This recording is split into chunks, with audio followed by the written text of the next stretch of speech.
must have been killing her. Dad looked back and forth between Mom and Peter before giving up and sinking back into his chair. Fine by me.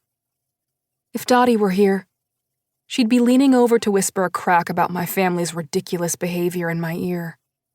I could almost feel her wrinkled hand resting on my wrist, the cool metal band of her turquoise ring pressing against my skin. Dotty was the only one who could make me feel calm in the midst of my family's chaos. She made being a misfit look easy, fun even. But now she was gone. Right when I needed her the most. The shoddy patchwork that was my life had ripped at the seams, and I had no clue how to stitch it all back together. I needed Dotty to tell me where I'd gone wrong. She was never shy about that sort of thing. I hated that I'd never get to talk to her again. Hated that I'd have to face my 25th birthday without her. Hated that I'd only learned her real name was Eugenia this morning. Where did Dotty come from? I'd asked. No one bothered to give me a straight answer.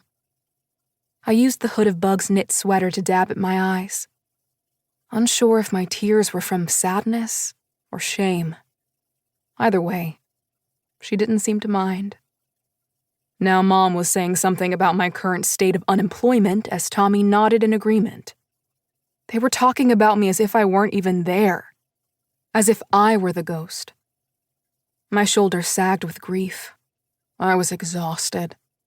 I hadn't slept at all last night, or the night before for that matter. But that had been for a very different reason. My one-night stand with Donovan felt distant and foggy, almost like it had happened to someone else. That was probably for the best, since I wasn't supposed to be talking to him, let alone sleeping with him. I mentally retraced my steps, analyzing all the mistakes that had led me here. Had I gone to the wrong college? Accepted the wrong job? Been born into the wrong family? Probably to all three. But if I had to single out a fateful moment, one specific turning point, there was only one that came to mind. As I sat there in that cramped little office, my thoughts clouded by despair, one thing was crystal clear. I never should have gone to the beach with Marcia that day. Chapter 1. March. 6 weeks earlier. You can't go to work today. It was a Thursday morning and still dark outside. Marcia stood in the doorway of my bedroom, light from the hall illuminating the tight curls of her hair. 5 more minutes, I said, pulling the covers over my head. I was always grumpy in the mornings, especially on weekdays. I didn't exactly hate my job, but I definitely didn't like it either. Driftwood was the type of startup everyone wanted to work at after they graduated from college. The office boasted rows of ping-pong tables, a dedicated barista, and views of the Bay Bridge. And the people were nice enough. But selling software was not nearly as glamorous as my manager Raj made it sound when I'd interviewed with him. Every cold call was just another opportunity to embarrass myself. That wears on you after a while. Marcia flipped on the bedroom light with a dramatic sigh and stalked over to my bed. It's going to be 85 degrees this afternoon.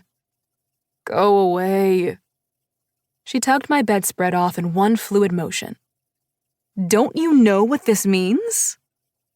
I grabbed Bob, my stuffed frog, and used him to shield my eyes from the blinding light, his gangly limbs dangling by my ears.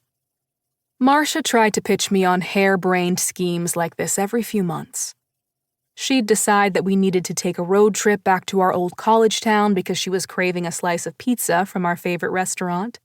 Or she'd say we needed to dress up as Santa Claus and run around the city with flasks of peppermint schnapps in our boots. And once she got an idea like that in her head, she was relentless. I think this means you're dead to me. She yanked Bob off my head. Rosie? She said before pausing dramatically.